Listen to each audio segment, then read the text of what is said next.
আমরা আসলে কি মনে হচ্ছে যে এরা ছোট ছোট আছে না, যে সুযোগের অভাবে ভদ্রলোক, এরা মনে হয় এতদিন মানে অনেকে আছে না যে হাইবারনেশনে ছিল, সুপ্ত অবস্থায় ছিল, হুট করে বেরোইলে তখন তারা ধরাকে সরাজ্ঞান করা, তারা এই অবস্থা হয়ে গেছে।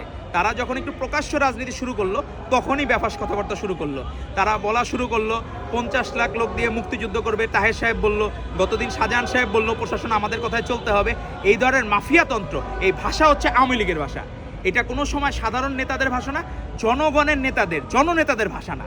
এই ভাষা হচ্ছে মাফিয়াতন্ত্রের ভাষা। এটা হলো লীগের লিগেসি ধরে রাখার যে ভাষা, ফ্যাসিস্টদের ভাষা হচ্ছে এই ভাষা। তো তারা ক্ষমতায় না যাইতেই তাদের এই ফ্যাসিস্ট শাসন শুরু হয়েছে।